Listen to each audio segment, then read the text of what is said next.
pueden dar cambios patológicos en el globo ocular, ¿no?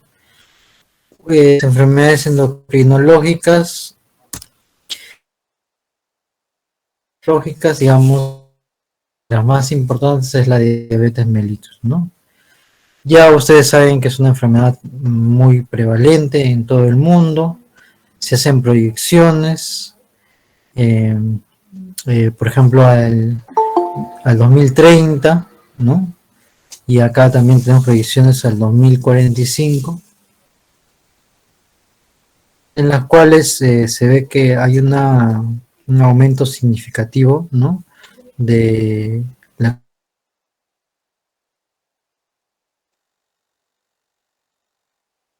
cantidad. ¿Y eso qué ocasiona? Pues ya saben que los pacientes con diabetes tienen una afectación multisistémica. Entre ellas podemos ver que pueden tener problemas cardiovasculares, renales, neurológicos. Y a nivel ocular, pues tener diabetes incrementa en 20 veces el riesgo de ceguera. Por diversos mecanismos. Los factores principales que tenemos para el riesgo, por ejemplo, de una retinopatía diabética, el principal daño que tenemos por diabetes, es el tiempo con que un paciente tiene diabetes, ¿no? A la larga, un paciente se va a cuidar o no, pero cuanto más tiempo pasa, ya hay un riesgo de presencia de cambios a nivel vascular por la diabetes mellitus. Otros factores son cómo va su nivel de glucosa, ¿no? Pedimos hemoglobina glicosilada generalmente para poder evaluar este aspecto. También vemos cómo va su presión arterial. Ser diabético e hipertenso incrementa el riesgo de lesiones a nivel de la retina. Si todavía el paciente fuma, pues se incrementa más el riesgo. Y si tiene otros factores asociados como sobrepeso, dislipidemias, el riesgo es mucho mayor. Entonces, hay ahí la importancia de que tengan una valoración integral los pacientes con diabetes mellitus, ¿no? Y hay pacientes que simplemente por su predisposición genética van a generar mayores problemas vasculares, ¿no? A nivel de la retina. Entonces, acá vamos a revisar rápidamente algunos aspectos que no son la retinopatía diabética, sino son aspectos que se dan a nivel ocular debido al aumento de la glucosa.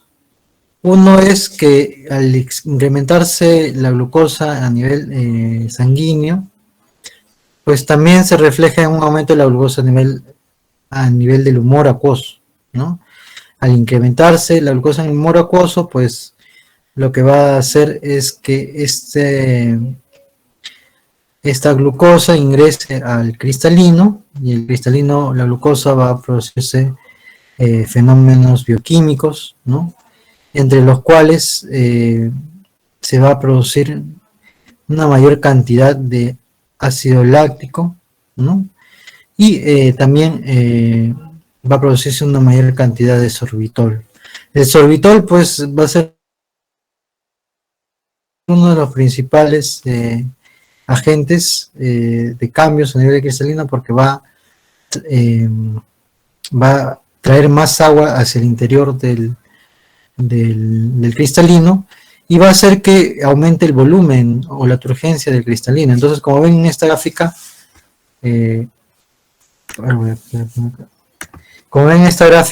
si este diámetro antero-posterior, ¿no?, del cristalino era tal, en un estado de glucosa normal o aparentemente normal, pues cuando hay un incremento de glucosa, ¿no? Ven acá niveles muy altos de 300, 275, y hay un mayor ingreso de agua hacia el cristalino, pues aumenta el volumen cristalino, ¿no? Entonces eso hace que este lente aumente su diámetro antero-posterior y va a un lente que tiende hacia la miopía, ¿no? Va a ser más convergente de lo que se mostraba normalmente, ¿no? Entonces aumenta su poder refractivo. Lo bueno es que cuando la glucosa se reduce o llega a sus valores normales, pues la turgencia y el volumen del cristalino disminuye y el poder refractivo se normaliza. Entonces, pacientes que están con glucosas altas o glucosa controlada van a presentar visión borrosa o no van a referir que no ven bien con los lentes correctores que usaban con frecuencia. ¿Ya? Un segundo, vemos si alguno de sus compañeros ha ingresado. Continuamos. Ahora hay un grupo de compañeros, vamos a darle acceso. Listo, seguimos. Luego el aumento de la glucosa pues va a generar también la formación de cataratas, ¿ya? La catarata que vemos acá es una catarata en la cual está afectada a nivel o hay una opacificación a nivel de la cápsula posterior del cristalino, en la que estoy. Pero vamos a ver si tengo el puntero acá. ¿Pueden ver el puntero que estoy marcando acá? Por favor, ¿alguien me puede confirmar? Sí, doctor, sí se ve. Bien. Excelente. Entonces, esa opacificación que hay a nivel de la cápsula posterior del cristalino, como pueden ver, se da, lo observamos acá, miren, en esta opacidad blanquecina, ¿ya? Y también a nivel cortical anterior, ven que se inicia como rayos, ahí está, este de acá, este de acá. Entonces, esas son las características de las cataratas en diabéticos tipo 1, ¿no? Son cataratas corticales, ¿no? Que se inician como subcapsulares, pueden ser anteriores o posteriores. Ya hemos hablado de las posteriores aquí y las anteriores así, ¿ya? Le dicen en copo de nieve por estas opacidades blanquecinas. Luego se torna todo el cristalino ya blanquecino, lechoso, ¿no? Y cuando un paciente, pues la misma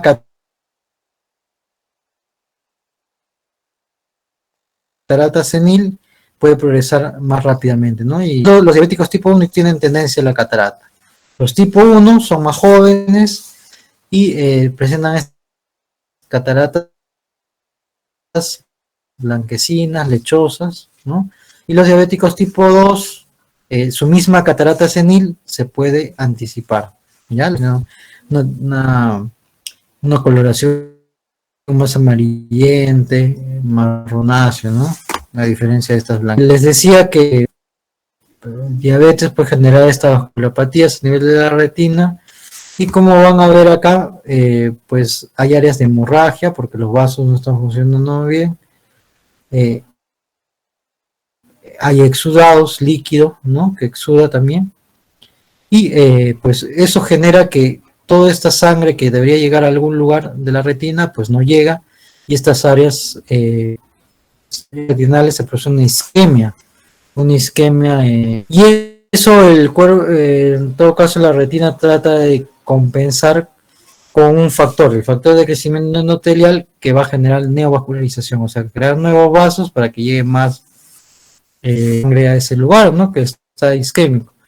Pues lamentablemente pues los vasos no crecen de manera ordenada, más bien crecen de manera desordenada y generan proliferación de vasos a nivel de la retina, pero también del vitrio. Y eso puede generar desprendimientos de retina traccionales, como son los típicos en la retinopatía diabética. Bueno, este factor de crecimiento endotelial no solo se queda en vitrio, sino que va hasta cámara anterior. Y como ven, desde el borde de la pupila van creciendo vasos. Ahí yo no sé si pueden identificar estos vasitos rojitos que van por la superficie del iris, ¿ya? Estas líneas rojas. En realidad hay que verlo con mucho detalle, ¿no? Hay que verlo con cuidado, así con detenimiento, como buscando las líneas para identificarlas al inicio, ¿no? Cuando no hay mucha experiencia ya luego uno las identifica fácilmente.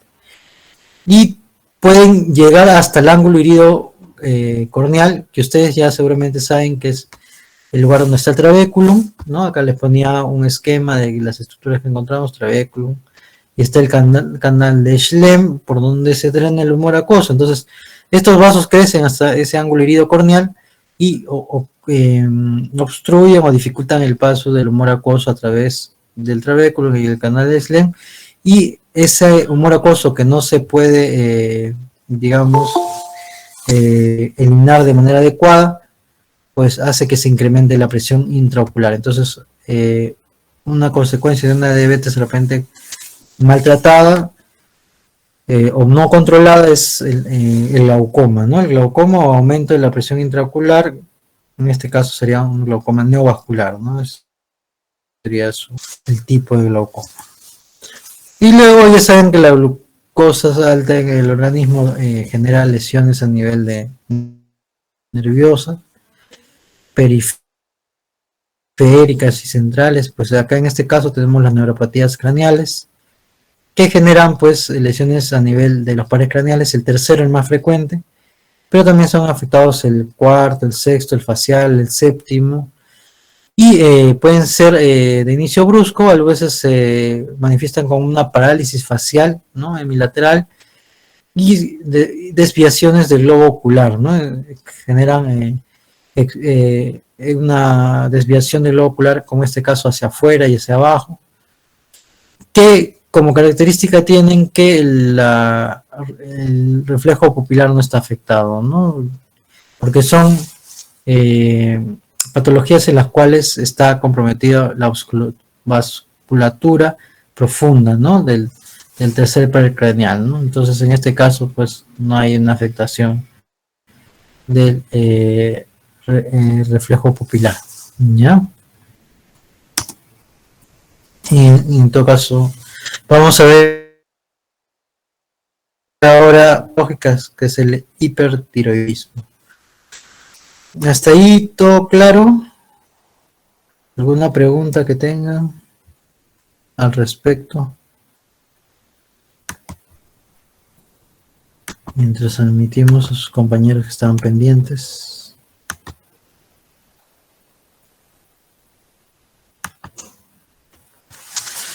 Bueno, vamos a ir con el hipertiroidismo. Y el hipertiroidismo, pues ustedes saben ya las características que tienen estas personas. Desde la agitación, ¿no? La intolerancia al calor, la taquicardia.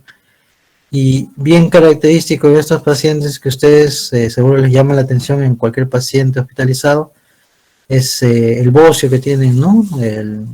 La hipertrofia de la glándula tiroides. Y lo otro que les puede llamar la atención bastante es el exoftalmo que presentan, ¿no? Sobre todo en la enfermedad de Graves. Y esto tiene una correlación fisiopatológica en que en esta enfermedad se sufren cambios, ¿no? Hormonales en los cuales generan estímulo de remodelación, ¿no? En el caso a nivel ocular, remodelación orbitaria, en los cuales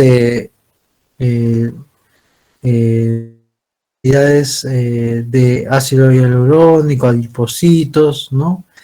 Y además de factores inflamatorios como el factor necrosis alfa, la interleuquina 1 beta, interferón gamma, a generar una remodelación de la grasa, ¿no? Y tejido conectivo periocular, en todo caso intraorbitario, ¿ya?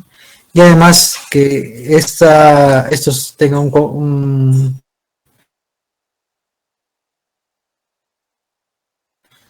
lo que va a hacer que protruya el globo ocular, ¿no? Y además se muestran signos inflamatorios. Ahora, la oftalmopatía tiroidea en sí, pues,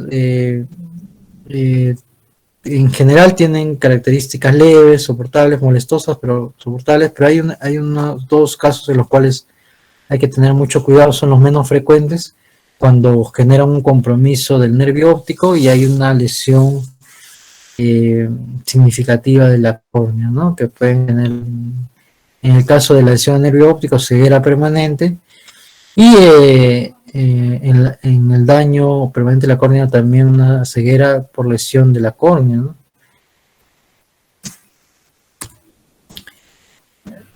Hablando ya de algunas características que podemos encontrar en estos pacientes, pues podemos ver que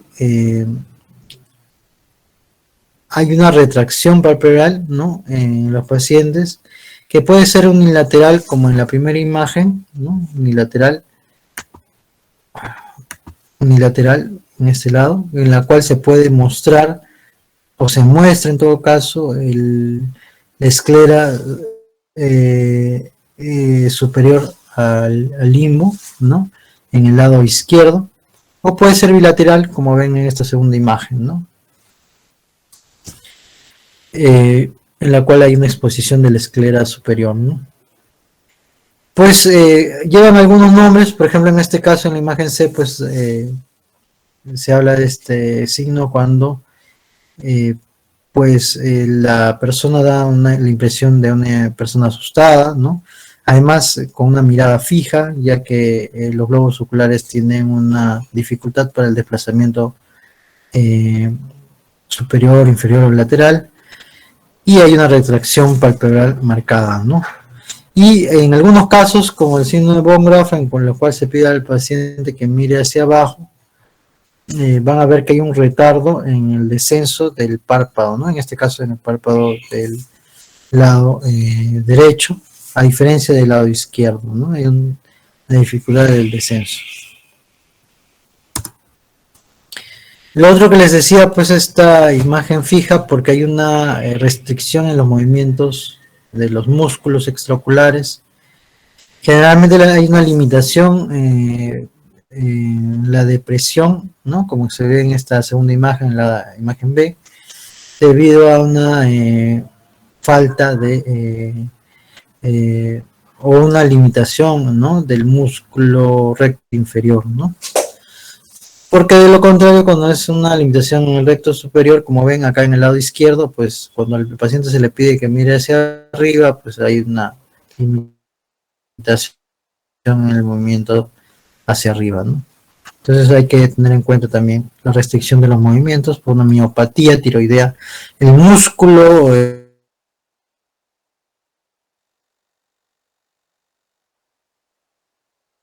extrainflamatorio que no le permiten funcionar de manera adecuada.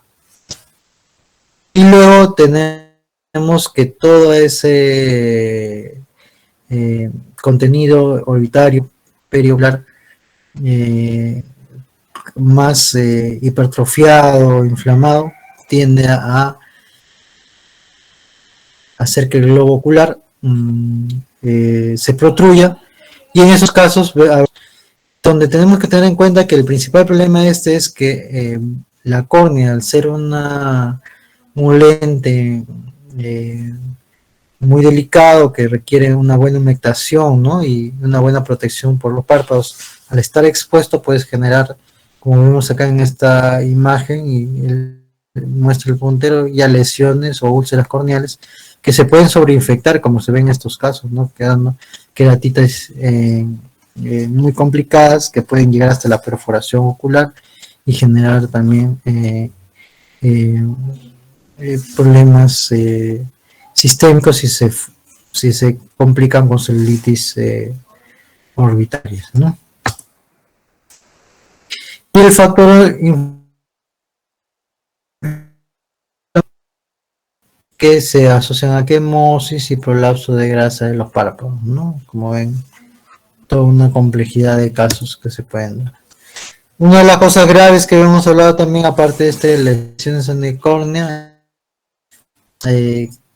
todo este tejido que vemos disfiado, inflamatorio, remodelado, comprima el nervio óptico, como ven en este caso, y genere una pérdida de irrigación vascular a nivel del nervio óptico, en un edema de papila que, si se prolonga el tiempo, puede generar ya una atrofia óptica y una ceguera permanente.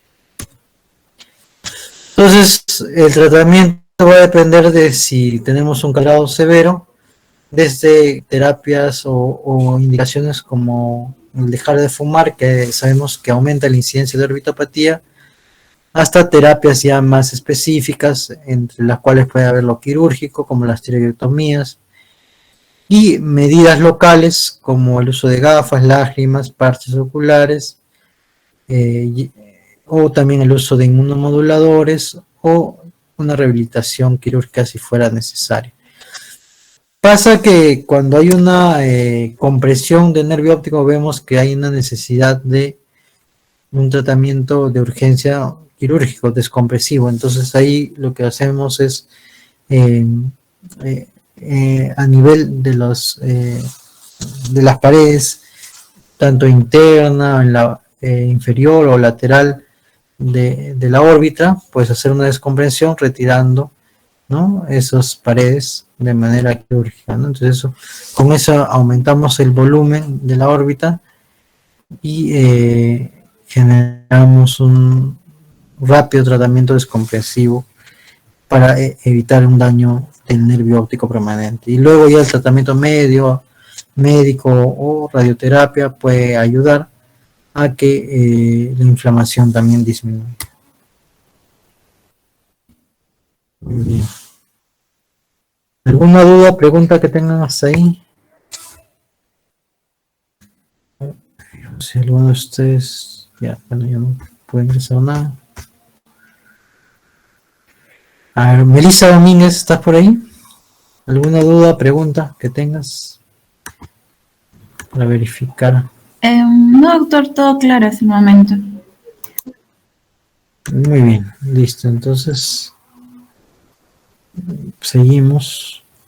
Y las dos últimas enfermedades endocrinológicas, el hiperparatiroidismo. Solo recordar que en este caso, eh,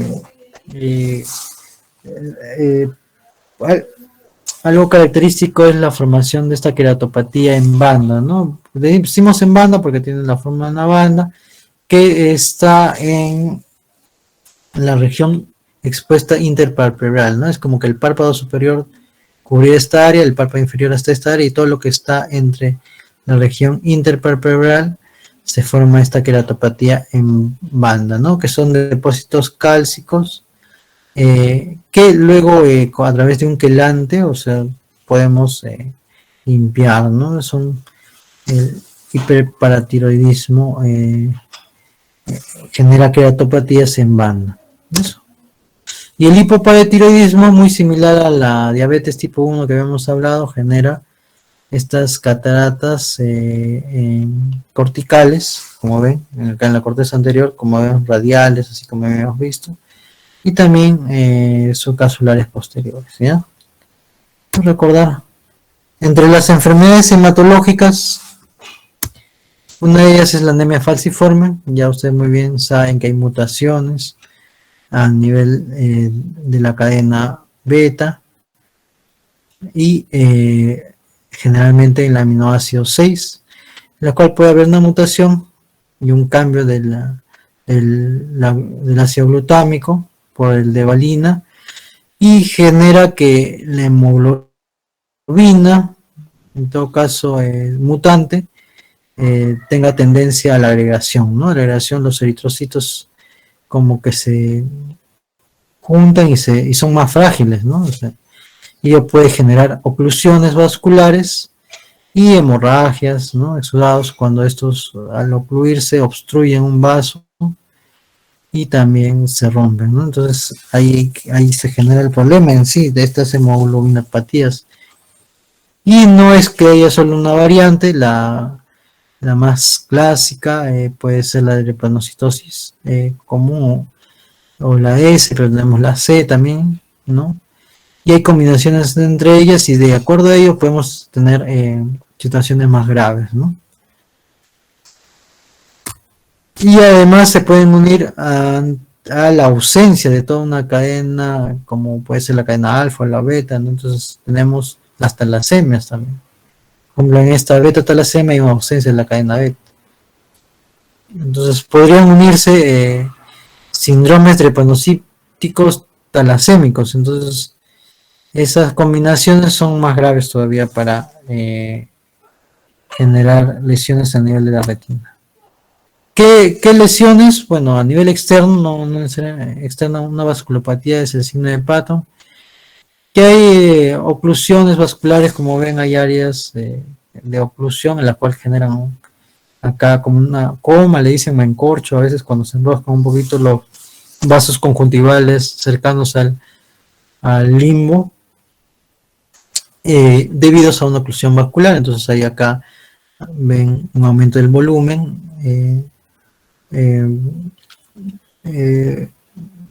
y luego una disminución del calibre vascular, ¿no? Debido a una oclusión vascular. Y en la retina eso puede generar áreas de no perfusión, como la ven acá. Lo ven acá, áreas de no perfusión, como isquemia macular en este caso, que es la que está afectada, o áreas de hemorragia preretiniana llamadas en parche de salmón, ¿no? Esta hemorragia se reabsorbe y va generando zonas atróficas, ¿no? O también áreas cicatriciales con hiperplasia del epitelio pigmentario de la retina, ¿no? Estas hemorragias, como ven acá, tienen como un paso, ¿no? Desde que se reabsorben, generan zonas atróficas e hipertrofia del epitelio pigmentario de la retina. Por eso es que tienen una imagen negruzca, que en sol negro llaman. Y sin la mácula se observa es una depresión macular, ¿no? Los vasos, si esa oclusión se da a nivel de vasos periféricos, son llamados vasos periféricos en sacacorchos, ¿no? Como ven acá, los vasos son tortuosos, o dan imágenes en esta angiografía con fluoresceína en abanico de mar, ¿no? Donde hay stops vasculares, áreas no perfundidas y efusión a nivel terminal de la fluoresceína, ¿no? Acá vemos las áreas claramente isquémicas y la efusión de la fluoresceína.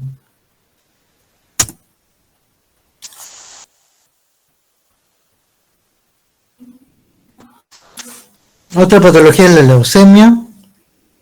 Es una neoplasia no maligna, ya, característica por células inmaduras, plásticas a nivel de la médula ósea, que pueden generar manifestaciones clínicas tanto por infiltración directa de estos blastos o por lo que genera a nivel de la generación de células hematógenas, ¿no? De la hematopoiesis.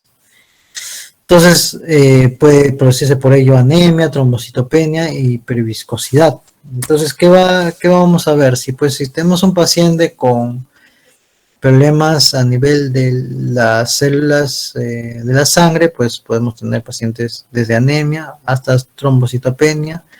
Y cuando hay problemas plaquetarios, pues ahí es donde podemos ver que se producen hemorragias. Por ejemplo, estas hemorragias múltiples en 4 cuadrantes y la presencia de exudados, ¿no?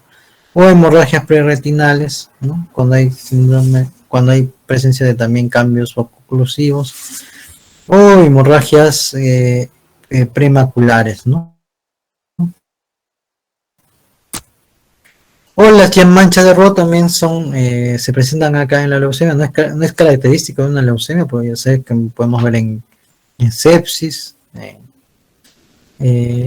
entre otras patologías, y es esta hemorragia que tiene un centro fibrinoso, ¿no? Hemorragia, que son vistas también manchas de Rho en leucemias. Y podemos ver que hay infiltración. También puede haber una infiltración como depósitos corioretinales, infiltración difusa, ¿no? En todos los cuadrantes y a nivel orbitario también, ¿no? Las enfermedades de colágeno, como el lupus eritematoso sistémico, también ustedes seguramente han estudiado ampliamente en medicina, pues también tienen mecanismos, entre ellos los depósitos de complejos autoinmunes que generan vasculitis y trombosis, y también los mecanismos dependientes de citotoxicidad, ¿no? Entonces, ¿por qué es importante identificar los cambios que hay en nivel ocular? Porque también son indicadores de actividad del lupus eritematoso sistémico, como van a ustedes seguro cotejar cuando pasen visita en sus rotaciones de medicina, cuando sean internos, y llenar estos índices de actividad como el SLEDAI o el VILAG, ¿no? Entre otros. Y en las cuales van a tener una puntuación, en las cuales tienen que observar en la retina, o en todo caso cuando hagan la interconsulta a oftalmología, ver si hay signos de actividad como hemorragias, exudados, ¿no? Neuritis, ¿no? Escleritis, epiescleritis, entre otras, ¿no?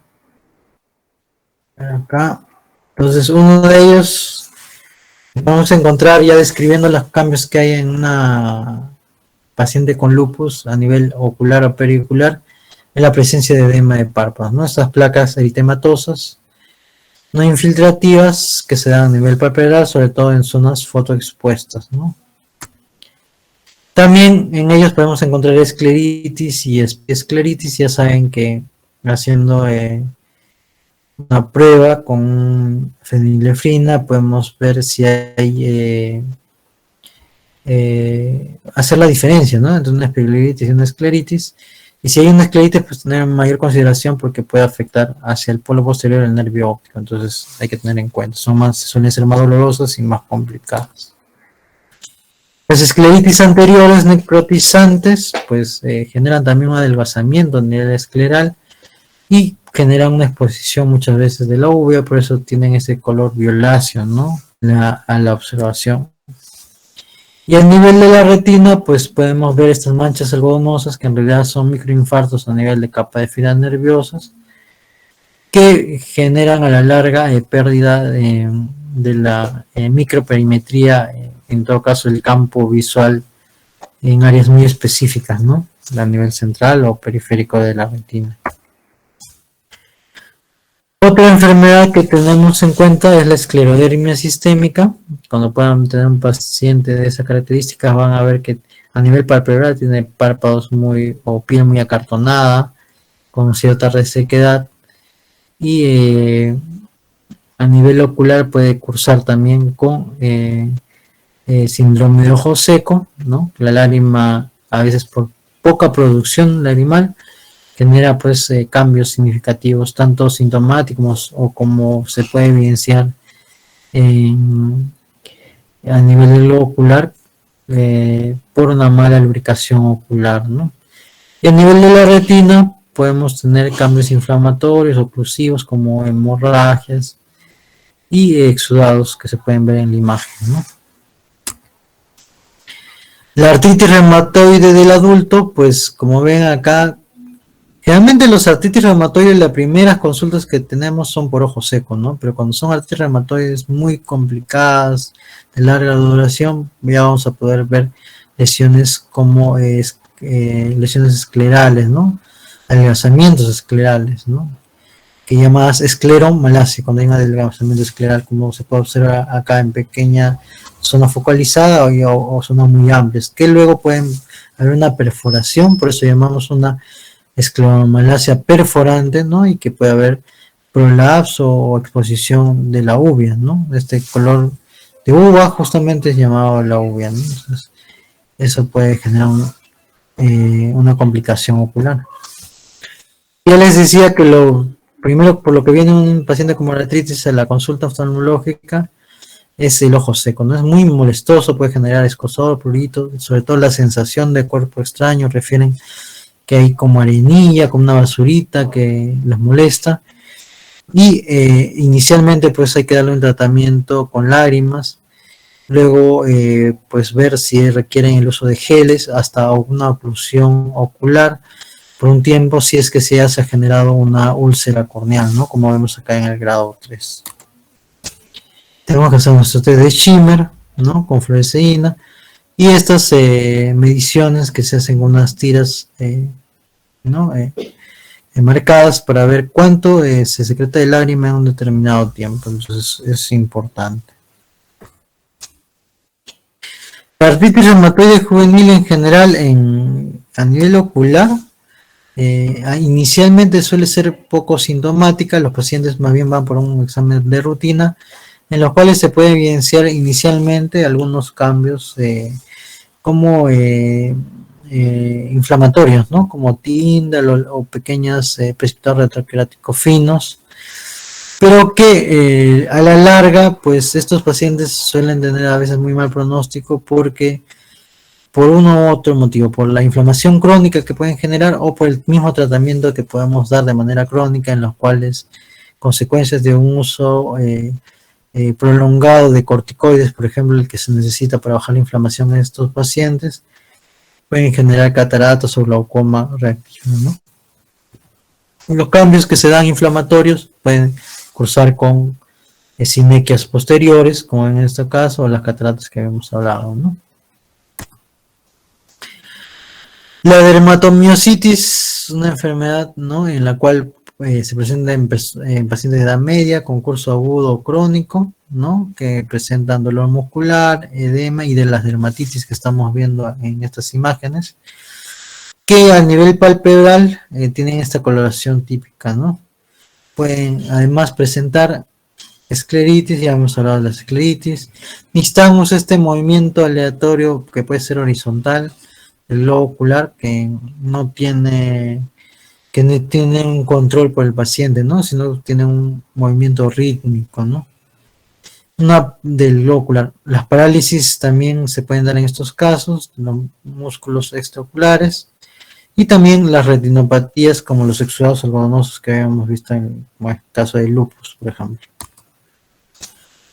La poliarteritis nodosa es una angiitis necrotizante, ¿no?, que cursa con síntomas sistémicos como fiebre, pérdida de peso, artralgias y cambios a nivel de marcadores de inflamatorios como el aumento de la BSG y la PCR, ¿no? Característico de estos pacientes fue pérdida de peso, dolores abdominales, enfermedades renales, neuritis, infiltración pulmonar, infarto cardíaco, todas consecuencias después de la angiitis necrotizante a nivel sistémico. ¿Ya? Entonces, en estos pacientes, ¿qué podemos encontrar en el segmento anterior a nivel ocular? Pues queratitis ulcerativas. Como ven, hay un patrón en estas enfermedades reumatológicas en las cuales se genera inflamación a nivel anterior con queratitis, escleritis, epiescleritis, igual, y síndrome de Sjögren, ¿no? Entonces, como que ya van relacionando todas estas enfermedades y qué pueden encontrar. Hay muchos signos similares, ¿no? Estos pacientes, por ejemplo, pueden generar escleritis necrotizantes, como vemos en la segunda imagen, en la cual ya hay una lesión a nivel corneal y una protrusión del iris, ¿no? Por eso vemos esta pupila discórica. Y en el segmento posterior, también algunas de las signos ya evaluados antes, como son las manchas algodonosas, pero también podemos encontrar las neuritis, las hemorragias intraretinales y oclusiones de arteria de la retina.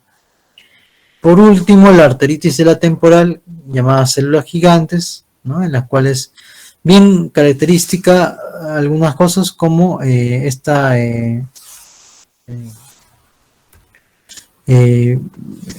pronunciación, ¿no?, de las arterias temporales, las cuales son palpables muchas veces y pueden cursar también con cefalea, ¿no?, y la claudicación, o sea que unas molestias cuando hay en la masticación, ¿no?, que pueden ser con dolor y una sensación de fatiga, ¿no?, a nivel de, o cuando se realiza la masticación, ¿no?, claudicación a la masticación, por eso se le dice. Que están relacionados con lo sistémico también, que estos pacientes que cursan con fatiga, artralgias, mialgias, debido a estas arteritis.